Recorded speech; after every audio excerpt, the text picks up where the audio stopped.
الحمد لله نحمده ونستعينه ونستغفره ونؤمن به ونتوكل عليه ونعوذ بالله من شرور أنفسنا ومن سيئات أعمالنا من يهده الله فلا مضل له ومن يضلل فلا هادي له ونشهد أن لا إله إلا الله وحده لا شريك له ونشهد أن سيدنا ونبينا وشفيعنا وحبيبنا وسندنا وقائدنا وإمامنا محمدا عبده ورسوله أرسله الله إلى كافة للناس بشيرا ونذيرا وداعيا إلى الله بإذنه وسراجا منيرا صلى الله تعالى على خير خلقه محمد وآله وأصحابه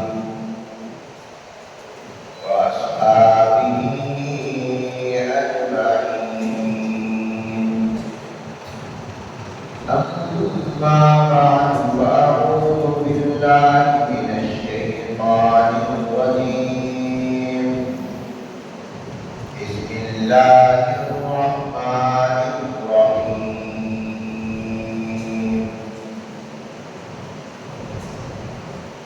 وما أصابكم من مصيبة فبما كسبت أيديكم ويعفو عن كثير. وقال الله تبارك وتعالى: ألم يأن للذين آمنوا أن تخشع قلوبهم لذكر الله.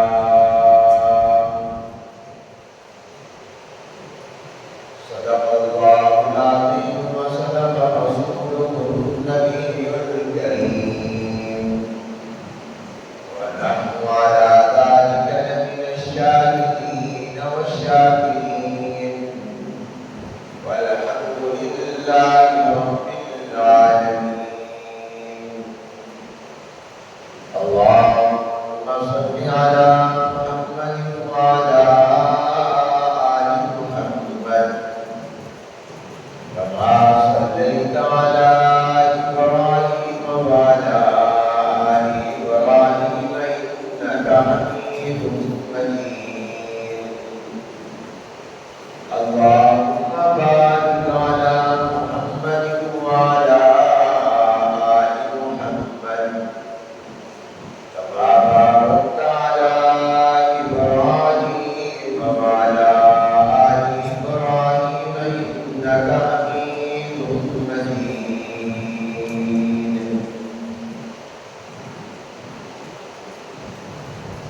بزرگان محترم، معزز حاضرین، برادران اسلام اور طلباء عزیز، السلام علیکم ورحمۃ اللہ وبرکاتہ۔ وعلیکم السلام ورحمۃ اللہ وبرکاتہ۔ کچھ عرصے سے وطن عزیز پاکستان کا بہت بڑا حصہ پانی میں ڈوبا ہوا ہے۔ سیلاب کی وجہ سے جانی اور مالی نقصانات ہوئے اور ہو رہے ہیں۔ پہلے پاکستان کے صوبہ خیبر پختونخوا کے علاقوں انہیں سوال مانسہرہ، شانڈہ، سوابی وغیرہ میں زیادہ بارشیں ہوئیں، بادل پھٹ گیا، سیلاب آ گیا، اس سے کئی مسلمان شہید ہو گئے، بستیاں ختم ہو گئیں، لوگوں کے مکانات گر گئے، اور پھر اس کے بعد وسطی پنجاب میں اور ہمارے اس جنوبی پنجاب میں بھی سیلاب آ گیا۔ دریاؤں میں طغیانی ہے، پانی کم ہونے کی بجائے بڑھتا جا رہا ہے۔ کئی مقامات پر آبادیوں کو بچانے کے لیے حفاظتی بند بھی توڑے گئے ہیں، اور تقریباً ایک محتاط اندازے کے مطابق 2 کروڑ سے زیادہ لوگ بے گھر ہو گئے ہیں۔ یہ تعداد کوئی معمولی نہیں ہے۔ ذرا تصور کیجیے کہ 2 کروڑ افراد جن میں بوڑھے بھی ہیں، جوان بھی ہیں، بچے بھی ہیں، عورتیں بھی ہیں، وہ اپنے گھروں سے نکل کر روڈوں پر، آسمان کے نیچے، کھیتوں میں یا اپنے جاننے اور رشتہ داروں کے گھروں میں پناہ لینے پر مجبور ہوئے ہیں۔ صرف ہمارے ملتان اور اس کے قرب و جوار اور مضافاتی علاقوں سے 5 لاکھ لوگ اپنے گھروں سے نکلنے پر اور نقل مکانی پر مجبور ہوئے ہیں۔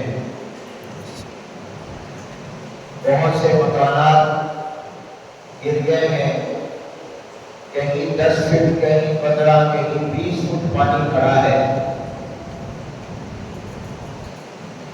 لوگوں کے جانور ضائع ہو رہے ہیں، فصلیں تباہ ہو گئی ہیں، اور مسلسل پریشانی میں اضافہ ہو رہا ہے، اور پھر اوپر سے بارشوں کا سلسلہ بھی جاری ہے۔ آزمائش، امتحان، پریشانی اور مصیبت اور ابتلا کی اس گھڑی میں بحیثیت مسلمان اور بحیثیت انسان ہمارا کیا فرض ہے؟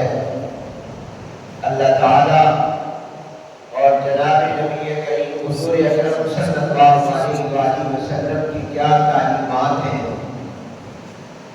قرآن ہم سے کیا کہتا ہے؟ احادیث مبارکہ سے ہمیں کیا سبق ملتا ہے؟ مجھے اور آپ کو کیا کرنا چاہیے؟ تو آج کی گفتگو کا عنوان اور موضوع یہی ہے کہ ان حالات میں ہماری ذمہ داری کیا ہے۔ تو سب سے پہلی ذمہ داری ہم لوگ جو اب تک الحمدللہ سیلاب سے محفوظ ہیں، اپنے گھروں میں ہیں، اور ہمارے اوپر بظاہر کوئی امتحان اور آزمائش نہیں آیا ہوا، ہم سکون اور اطمینان میں ہیں، اپنے گھروں کے اندر موجود ہیں، معمول کے مطابق ہمارے دن رات اور زندگی گزر رہی ہے۔ تو جو لوگ اس سیلاب سے، بارشوں سے محفوظ ہیں، ان کو اللہ تعالیٰ کا شکر ادا کرنا چاہیے۔ دن رات، صبح و شام اٹھتے بیٹھتے اللہ تعالیٰ کی رحمت، فضل اور کرم کا شکر ادا کرنا چاہیے کہ اللہ نے ہمیں اس مصیبت سے، آزمائش سے اور امتحان سے محفوظ رکھا ہے۔ اس نے ہمارے ساتھ اپنی رحمت کا معاملہ فرمایا ہے، اور دوسرا ہمیں اپنے مصیبت زدہ بھائیوں کے لیے دعائیں کرنی چاہیے کہ اللہ تعالیٰ ان کو جلد سے جلد اس مصیبت سے نکالے، وہ خیریت اور عافیت کے ساتھ رہے اور خیریت اور عافیت کے ساتھ اپنے گھروں کو واپس جائے، تبصروں کی بجائے دعا کریں۔ اگرچہ ہمارا مزاج یہ بن گیا ہے کہ ہم تبصرے کرتے ہیں، فلاں جگہ یہ ہو گیا، فلاں جگہ یہ ہو گیا، یہ کیوں ہوا، یہ کیوں ہوا۔ ہمارا وقت تبصروں میں گزرتا ہے، تذکروں میں گزرتا ہے۔ جتنا وقت ہم تبصروں میں گزار رہے ہیں، بہتر یہ ہوتا کہ ہم یہ وقت تبصرے کی بجائے دعا میں گزاریں۔ اللہ کی بارگاہ میں ہاتھ اٹھا کر دعا کرتے ہیں، اور ہمیں دعا کرنی چاہیے کہ اللہ ان ہمارے بھائیوں کو، یہ بھی ہماری طرح کے ہی مسلمان اور انسان ہیں، اے اللہ ان کو ان پریشانیوں سے نکال دے، اس مصیبت سے ان کو نکال دے، اے اللہ ان کی حفاظت فرما، ان پر اپنی رحمت فرما۔ یہ میرا اور آپ کا دینی اور شریعت اخلاقی اور دینی فریضہ ہے کہ ہم اپنے مصیبت زدہ بھائیوں کے لیے دعائیں کریں، اللہ تعالیٰ سے ان کے لیے فضل و کرم اور رحمت اور معافی مانگیں۔ کتنے ایسے مسلمان ہوں گے جو ان حالات کو دیکھ کر اور سن کر ایسے بھائیوں کے لیے دعا کر رہے ہوں، ایسے لوگوں کے لیے اللہ تعالیٰ سے رحمت کا سوال کر رہے ہوں۔ جس کو دیکھو وہ تبصرہ کر رہا ہے کہ فلاں جگہ پانی آ گیا، فلاں جگہ پانی آ گیا، کتنے مکان گر گئے، وہاں کھیتوں میں پانی ہے، کتنے فٹ پانی ہے۔ یہ تبصرے اور تذکرے کرنے کا فائدہ نہیں ہے، فائدہ اس بات کا ہے کہ اللہ سے دعا کرو، اپنے ان بھائیوں کو اپنی دعاؤں میں یاد کرو اور اپنی دعاؤں کے ذریعے ان کی مدد کرو۔ یہ فرض ہے میرا اور آپ کا، جن کو اللہ تعالیٰ نے ان آفتوں سے، ان مصیبتوں سے محفوظ رکھا ہوا ہے، کہ ہم اپنے اوپر جو اللہ کی نعمت ہے اس کا شکر ادا کریں، ہم اللہ کی طرف متوجہ ہو جائیں اور اللہ سے مانگتے رہیں، نمازوں کا اہتمام کریں، دعاؤں کا اہتمام کریں کہ اللہ آپ نے اب تک ہمیں بچایا، آئندہ بھی اللہ ہمیں بچا۔ اور دوسرا فرق یہ ہے کہ ہم مصیبت زدہ بھائیوں کے لیے دعائیں مانگیں کہ اللہ ان کو بھی ان تکلیفوں سے نجات عطا کر دے، اللہ بارشوں کا رخ موڑ دے، سیلاب کا رخ موڑ دے، اللہ ان کی بھی حفاظت فرما۔ اور تیسرا فرض خاص طور پر ان لوگوں کے لیے جو اس مصیبت میں مبتلا ہوئے ہیں، جن کے مکانات گر گئے ہیں، جو سیلاب کی زد میں ہیں، جن کا نقصان ان سیلاب سے ہوا اور ہو رہا ہے، وہ اللہ تعالیٰ سے خاص طور پر، ہم سب کو ویسے تو چاہیے، ان لوگوں کو خاص طور پر چاہیے کہ وہ اللہ تعالیٰ کی طرف متوجہ ہو جائے، اپنے گناہوں کی معافی مانگے، گڑ گڑا کر رو رو کر اللہ کی بارگاہ میں دعائیں کرے۔ مصیبتیں کافروں پر بھی آتی ہیں، مومنوں پر بھی آتی ہیں، لیکن کافر پر جو مصیبت آتی ہے وہ اللہ کا عذاب ہوتا ہے، اور مومن پر جو مصیبت آتی ہے، جو آفتیں آتی ہیں، وہ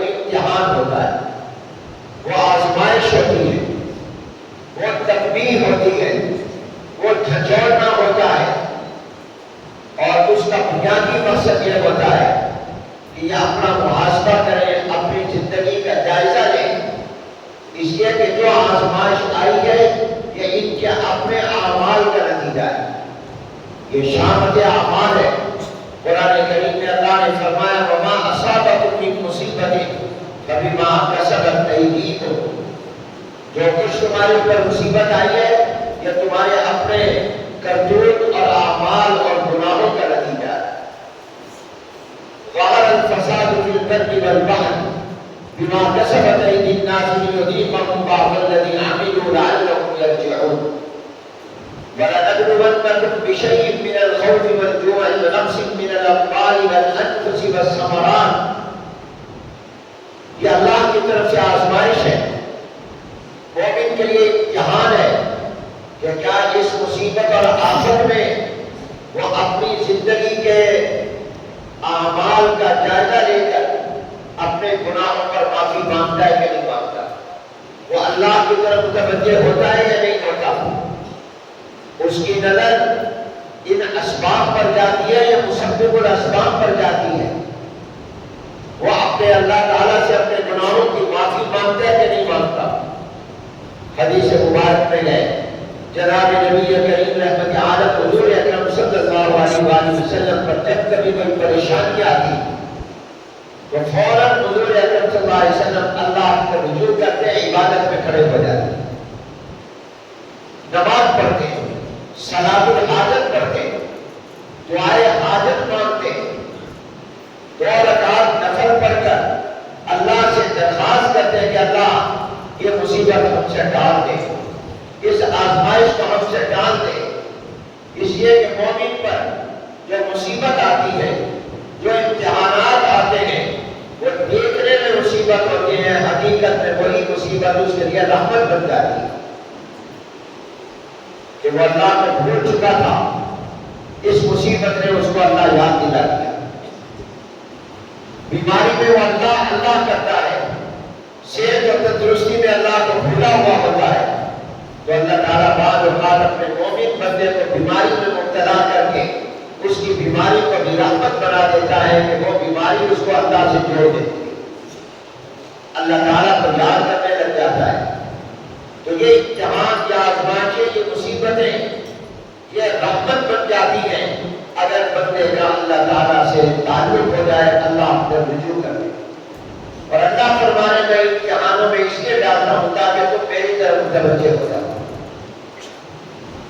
تو مصیبت میں گھرے ہوئے لوگوں کو بتاؤ، کاش ہماری آواز ان تک پہنچ جائے اور وہ اس پر غور بھی کر لیں کہ وہ اپنے گناہوں کا جائزہ لیں کہ یہ اللہ کی طرف سے ہمارے گناہوں کی سزا تو نہیں، یہ اللہ کی طرف سے تنبیہ تو نہیں۔ اگر یہ غور کرنے لگ جائیں گے تو یہ نقصان بھی ان کے لیے فائدے کا دنیا اور آخرت میں سبب بن جائے، یہ مصیبت رحمت بن جائے گی، یہ ان کی زندگی کی کایا پلٹ گئی، ان کی زندگی میں انقلاب آ گیا۔ فَاعْتَبِرُوا يَا أُولِي الْأَبْصَارِ، انہوں نے اس سے عبرت حاصل کر لی، لہذا سیلاب میں گھرے ہوئے لوگوں کو خاص طور پر اللہ تعالیٰ کی طرف متوجہ ہونا چاہیے۔ اگر اس سے پہلے نماز نہیں پڑھتے تھے، اب نماز کا اہتمام کریں، قرآن کی تلاوت کریں، جتنا ہو سکے صدقہ خیرات کریں، اپنے گناہوں کی معافی مانگیں، انفرادی اور اجتماعی طور پر توبہ اور استغفار کریں، اور اللہ تعالیٰ کی بارگاہ میں ہاتھ اٹھا کر اس سے فضل، کرم اور رحمت مانگیں، بھکاری بن جائیں، سوالی بن جائیں، منگتے بن جائیں، اور اللہ تبارک و تعالیٰ کی بارگاہ میں ایسے کھڑے ہو جائیں جیسے مجرم اپنے جرم کا اقرار کرتے ہوئے معافی مانگ رہا ہوتا ہے۔ آزمائشیں انبیاء پیغمبروں پر بھی آتی ہیں، آزمائشیں اور امتحان اور تکالیف صحابہ پر بھی آئی ہیں، انبیاء علیہ السلام پر بھی آئی ہیں، علماء کرام، صلحاء، اولیاء پر بھی آئی ہیں، اللہ کے نیک بندوں اور متقی اور پرہیزگار لوگوں پر بھی آتی ہیں، مگر وہ امتحان ہوتا ہے، وہ سزا نہیں ہوتی۔ چھوٹے بچوں پر بھی آتی ہے، چھوٹے بچے بھی بیمار ہوتے ہیں، وہ بھی تکلیفوں میں مبتلا ہوتے ہیں، حالانکہ انہوں نے تو کوئی گناہ نہیں کیا، وہ تو مکلف ہی نہیں، لیکن ان پر بھی امتحان آ جاتے ہیں۔ تو یہ انبیاء پر، صحابہ پر، صلحاء پر، اولیاء اللہ پر اور بچوں پر جو مصیبتیں آفتیں آتی ہیں، یہ ظاہراً مصیبت ہوتی ہیں، حقیقت میں اللہ تعالیٰ اس کی وجہ سے ان کے درجات بلند کرتے ہیں۔ سبحان اللہ۔ اللہ تعالیٰ نے ان کو انعامات دینے ہوتے۔ ایک حدیث مبارک کا مضمون ہے کہ اللہ نے اپنے مومن بندے کے لیے جنت میں جو مقام اور محل رکھا ہے، اللہ کے ہاں بھی ضابطے اور اصول ہیں، وہ دینا ہے اتنی نیکیوں پر، اتنے اعمال پر۔ اب وہ اس نے کیے نہیں ہوتے، اللہ نے دینا اونچا مرتبہ ہے، اس مرتبے کی شرطوں پر وہ پورا نہیں اتر رہا ہوتا تو اللہ تعالیٰ اس کو کسی بیماری اور آزمائش میں مبتلا کر دیتے ہیں، تکلیف میں ڈال دیتے ہیں، وہ صبر کرتا ہے، صبر کی وجہ سے وہ اللہ اس کے درجات بلند کر کے اس کو اس مرتبے کا حقدار بنا دیتا ہے جو اللہ نے اپنے علم میں اور فیصلے میں اس کے لیے طے کیا۔ تو یہ امتحان ہوتا ہے، کافر کے لیے عذاب ہے اور مومن کے لیے امتحان اور آزمائش ہے، اور اس کو سب سے پہلا کام یہ کرنا چاہیے کہ اللہ کی طرف متوجہ ہو جائے۔ جب کبھی بیماری آئے، کوئی تکلیف آئے، فوراً اللہ تعالیٰ سے معافی مانگا کرو، اللہ سے رحمت مانگا کرو، علاج کرو، مگر علاج اور دوائی اور ڈاکٹر اور حکیم پر نظر نہ ہو، اصل نظر اللہ تعالیٰ پر کہ شفا دوائی نہیں دے گی، اللہ دے گا۔ کتنے لوگ ہیں دوائیاں استعمال کرتے ہیں، فائدہ نہیں ہوتا، اور کتنے ہیں جو دوائی استعمال کرتے ہیں فوراً فائدہ ہو جاتا ہے۔ وہی دوائی اسی طرح کا بیمار ایک استعمال کر رہا ہے، فائدہ نہیں ہو رہا، دوسرا کر رہا ہے، فائدہ ہو رہا ہے۔ ورنہ دوائی فائدہ نہیں دیتی، اللہ فائدہ دیتی ہے۔ اسباب اختیار کریں، تدبیر اختیار کریں، مگر نظر اللہ تعالیٰ پر۔ اور تیسرا فریضہ، ایسے حالات میں جبکہ ملتان کے قرب و جوار کے 5 لاکھ مسلمان بیچارے بے گھر ہو گئے، پانی میں پھنسے ہوئے ہیں، اور ابھی تک جلال پور کی تحصیل میں کتنے ایسے خاندان اور مسلمان ہیں جو بیچارے پانی میں پھنسے ہوئے، پانی میں گھرے ہوئے، چاروں طرف ان کے پانی ہے، اور کئی بیچاروں نے درختوں کے اوپر چڑھ کر پناہ لی ہوئی ہے۔ کھانے کو کچھ نہیں، پینے کو کچھ نہیں، بجلی نہیں، رابطہ نہیں، موبائل فون کام نہیں کر رہا، اس کی چارجنگ ختم ہو گئی ہے، اب کسی کو پتہ نہیں ہے کون کہاں پانی میں پھنسا ہوا ہے، اور ان کے پاس کوئی ذریعہ نہیں ہے کہ وہ کسی کو بتا سکے۔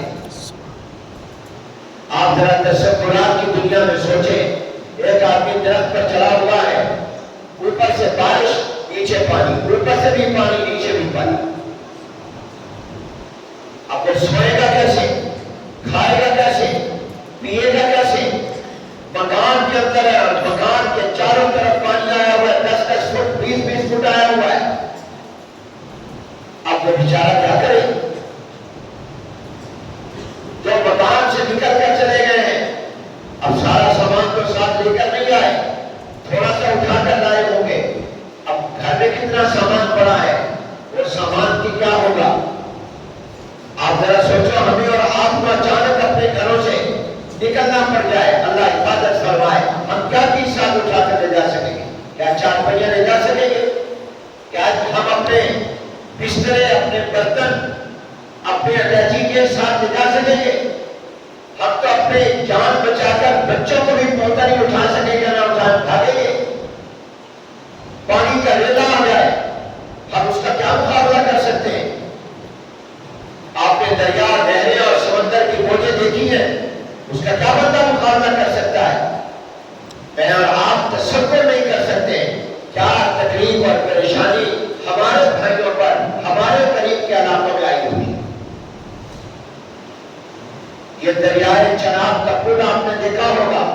مظفر گڑھ جاتے ہوئے جب کبھی آپ اس سے گزرتے ہوئے نیچے دیکھتے ہیں تو کتنا نیچے دریا میں پانی ہے، اور اب صورتحال یہ ہے کہ اسی دریائے چناب میں اتنا زیادہ پانی ہے کہ وہ پل کے اوپر سے گزر رہا ہے، پل کے اوپر تک آ گیا ہے، لال پل بند کر دیا گیا۔ آپ اس سے اندازہ لگائیے کہ جن بستیوں میں پانی آیا وہاں کا کیا حال ہوگا، جن دیہاتوں میں پانی آیا وہاں کا کیا حال ہوگا۔ تو ایسی صورت میں اسلام مجھے اور آپ کو کیا کہتا ہے؟ میرا اور آپ کا جو فریضہ دعاؤں کے بعد وہ کیا ہے؟ وہ یہ ہے کہ ہم ایسے مصیبت زدہ بھائیوں کی امداد کریں۔ اللہ نے جس کو جتنی توفیق دی ہے اپنی استطاعت اور حیثیت کے مطابق جتنا کر سکتا ہے وہ ایسے لوگوں کی مالی امداد کرے، ان کے ہاں کھانا پہنچائے، راشن پہنچائے۔ وہاں کشتیوں کی ضرورت ہے تاکہ کشتیوں کے ذریعے ان لوگوں کو لایا جائے، کشتیوں کا انتظام کرے، ان کے لیے خیمے لگائے، اپنے گھروں میں جگہ دے سکتا ہے اپنے گھروں میں ٹھہرائے،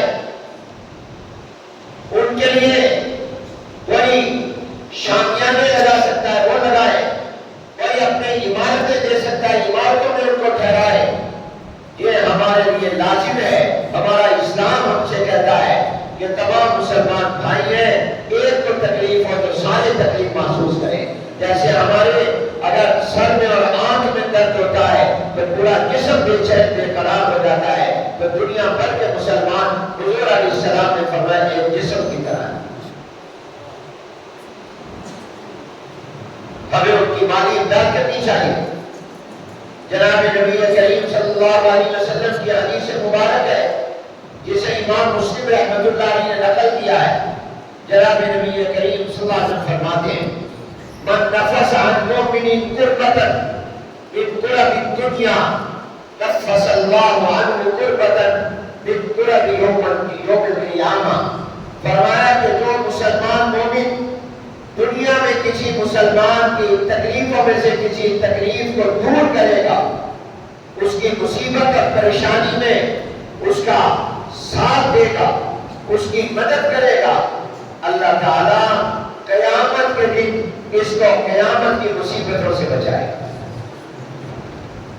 قیامت کی مصیبت تو بڑی مصیبت ہے، قیامت کے دن کی ہولناکی تو بڑی ہولناکی ہے، وہاں کی پریشانیاں تو بڑی ہے۔ فرمایا جو دنیا میں کسی مومن کی پریشانی اور مصیبت کو دور کرے گا اور اس کی مدد کرے گا، اللہ تبارک و تعالیٰ قیامت کے دن کی مصیبتوں میں سے بڑی مصیبتیں اس سے اللہ ہٹا دے گا۔ اور فرمایا ومن یسر علی معسر یسر اللہ علیہ فی الدنیا والآخرہ۔ جو دنیا میں کسی مشکل میں مبتلا شخص کے لیے آسانی پیدا کرے گا، ایک آدمی کسی تکلیف اور تنگی میں ہے، آپ نے اس کے لیے آسانی بنا دی۔ مثلا ایک آدمی نے آپ کا قرضہ دینا ہے، آپ کو حق ہے کہ آپ وقت آنے پر اس سے کہ میرا قرض واپس کرو، آپ اس کو گرفتار بھی کروا سکتے ہیں، لیکن وہ آپ سے ہاتھ جوڑ کر کہتا ہے مجھے مہلت دے دو، میں آپ کا قرضہ انشاءاللہ مہینے دو مہینے تک دے دوں گا، اور آپ کو معلوم ہے یہ چھوڑ نہیں بول رہا، یہ باقی تنگ دست ہے، تو آپ نے اس کے لیے آسانی پیدا کرتے ہوئے مہلت دے دی۔ اللہ فرماتے ہیں تم اس کو مہلت دو، میں تمہیں مہلت دے دوں، تم میری مخلوق کے لیے آسانیاں پیدا کرو، میں تمہارے لیے دنیا میں بھی آسانی پیدا کروں گا، آخرت میں بھی آسانی پیدا کروں گا۔ تیسرا حضور علیہ السلام نے فرمایا واللہ فی عون العبد، اللہ تعالیٰ اپنے بندے کی مدد کرتا رہتا ہے، ما کان العبد فی عون اخیہ، جب تک بندہ اپنے مسلمان اور انسانی بھائی کی مدد کرتا رہتا ہے اللہ اس بندے کی مدد کرتا رہتا ہے۔ اگر تم کسی کی مدد کرو گے اللہ تمہاری مدد کرے گا۔ اور ایک حدیث مبارک میں حضور علیہ السلام نے فرمایا جسے امام ابو داؤد نے نقل کیا ہے من کان فی حاجت اخیہ کان اللہ فی حاجتہ، جو اللہ کے بندوں کی ضرورتیں اور لوگوں کی ضرورتیں پوری کرے گا، اللہ اس کی ضرورتیں دنیا میں بھی اور آخرت میں بھی پوری کرے گا۔ سبحان اللہ۔ ہم میں سے کون ہے جو یہ نہیں چاہتا اور یہ تمنا اور آرزو نہیں کرتا؟ ہر ایک یہ تمنا ہے کہ مجھے اللہ کی مدد مل جائے، اللہ میرا مددگار ہو جائے۔ اس کی مدد سے بڑی مدد کوئی نہیں اور اس سے بڑا مددگار کوئی نہیں، مگر اللہ نے فرمایا تم میری مدد چاہتے ہو، مجھے اپنا مددگار بنانا چاہتے ہو، تو پھر اس کا طریقہ یہ ہے کہ میرے بندوں کی تم مدد کرو، میں تمہاری مدد کروں۔ اللہ کی مدد کو لینے کا طریقہ اللہ کے بندوں کی مدد ہے۔ اگر آپ اور میں چاہتے ہیں کہ میری اور آپ کی دنیا کی بھی اور آخرت کی بھی ساری ضرورتیں اللہ پوری کر دے، لوگ کیا ہماری ضرورتیں پوری کریں گے؟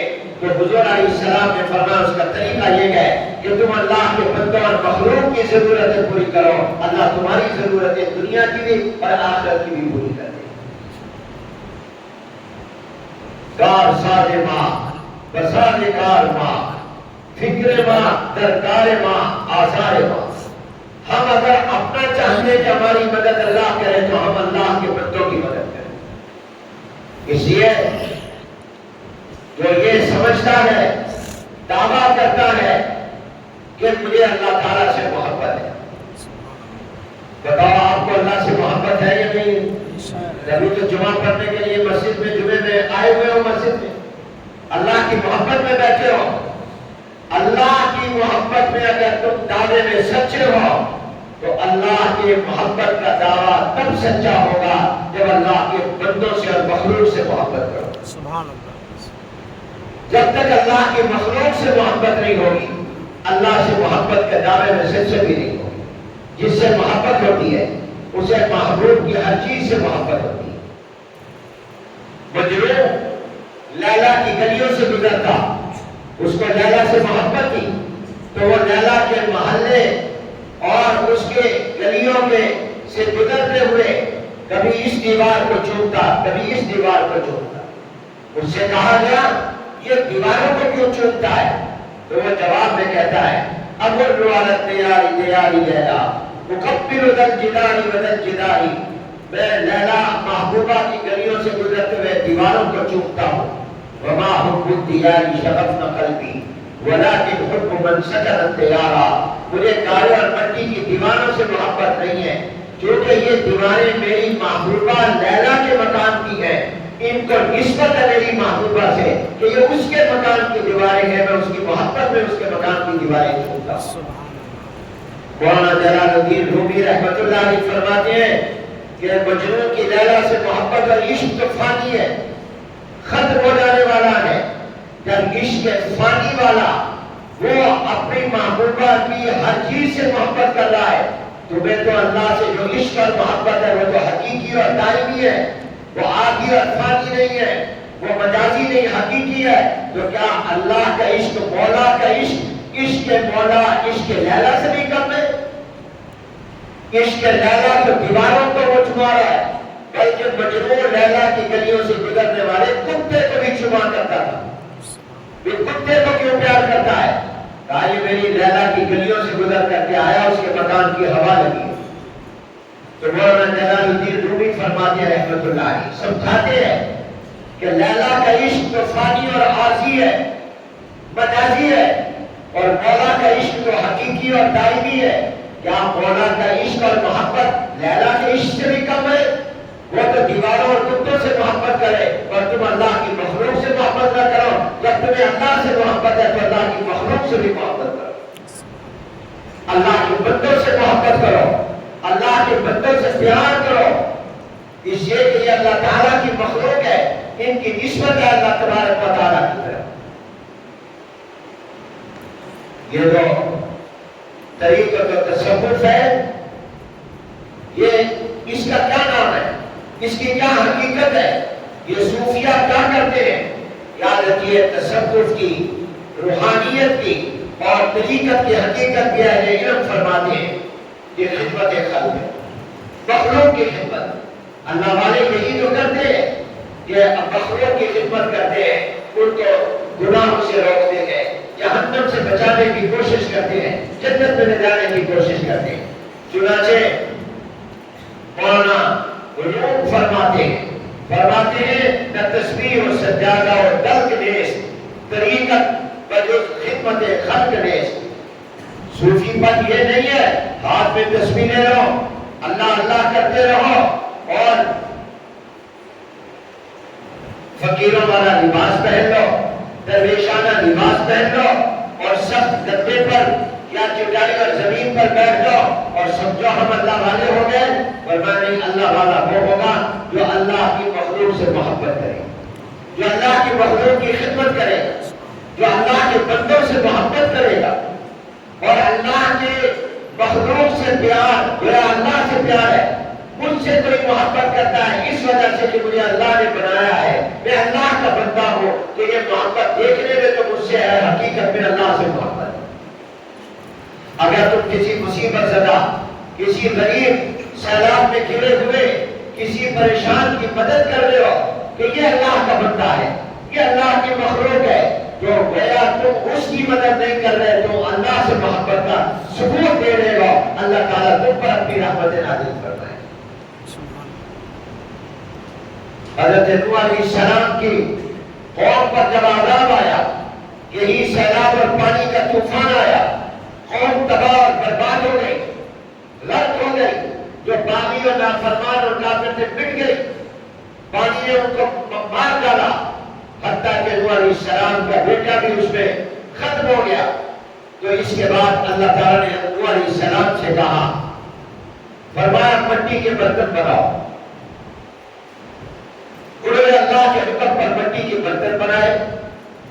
جب بنا لیے بہت سارے برتن تو اللہ نے فرمایا اس کو توڑو۔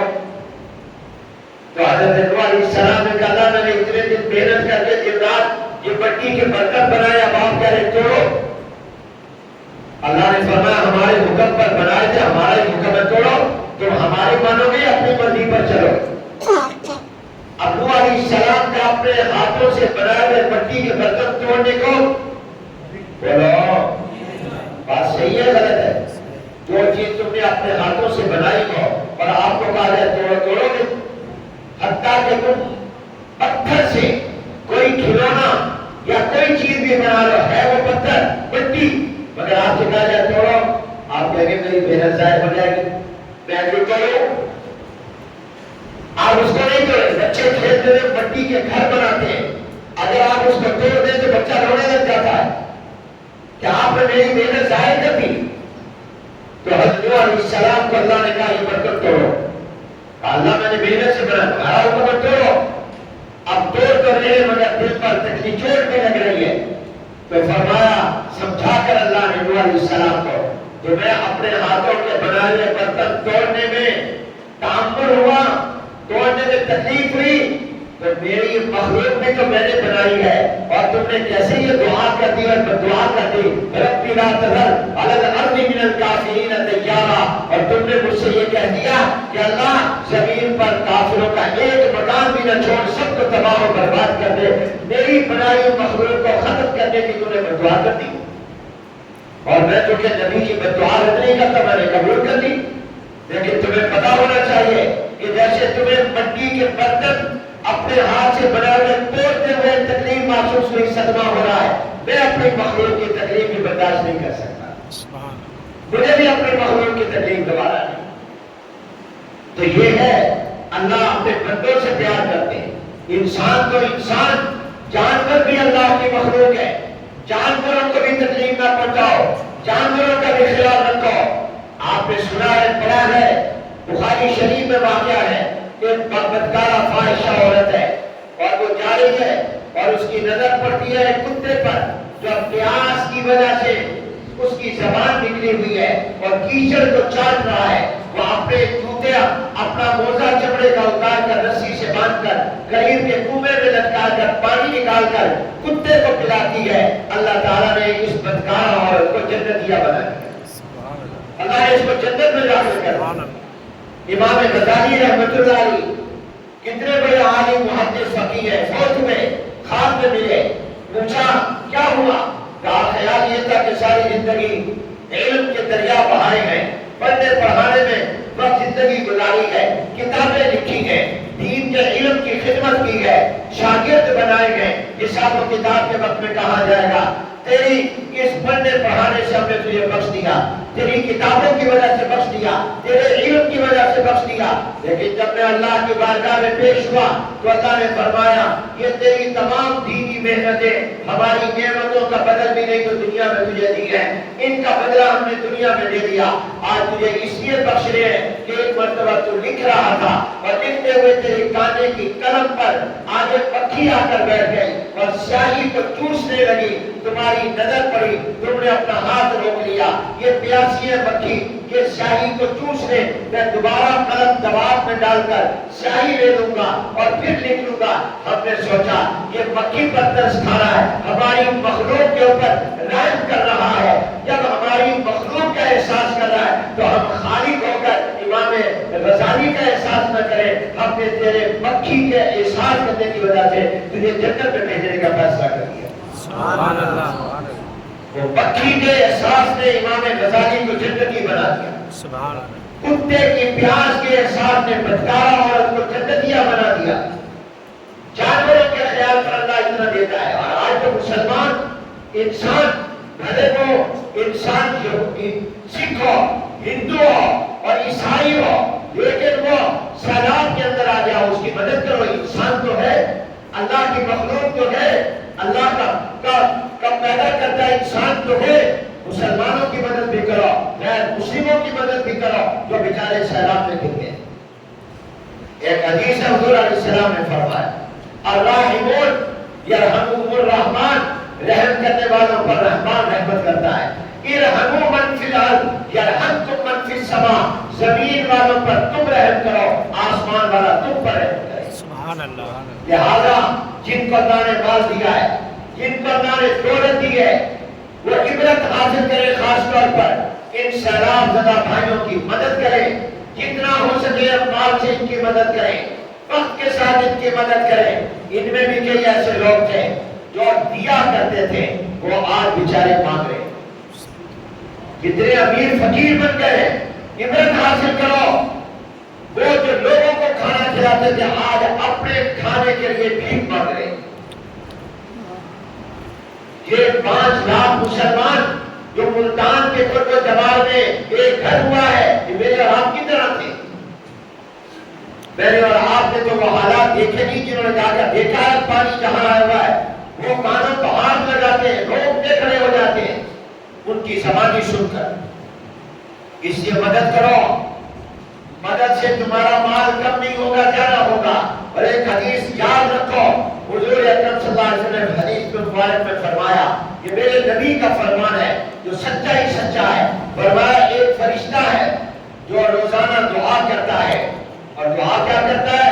اللہم آتی ممسکن تلفن باتی منفکن خلفن، اے اللہ وہ بندہ جو پیسے کو روک کر رہتا ہے، گنتا رہتا ہے، جوڑتا رہتا ہے، آج اتنے پیسے ہو گئے، میرے پاس اتنے پیسے ہیں، اتنا مال ہے، اتنا میرا بینک میں بیلنس ہے، فلاں اکاؤنٹ میں اتنے پیسے ہیں، وہ گن رہا ہے اور اپنے پاس جوڑ رہا ہے، جمع کر رہا ہے، غریبوں پر خرچ نہیں کرتا، زکات نہیں دیتا، صدقہ نہیں دیتا، خیرات نہیں کرتا، وہ فرشتہ روزانہ دعا کرتا ہے، اے اللہ اس کے مال کو تباہ کر دے، اس کے مال کو ضائع کر دے، اس کے پیسے کو برباد کر دے، جو جوڑ کر بیٹھا اور گنتا رہتا ہے اس کے لیے فرشتہ یہ دعا کرتا ہے، اللہ اس کے مال کو تباہ کر دے، اس کے مال کو ضائع کر دے۔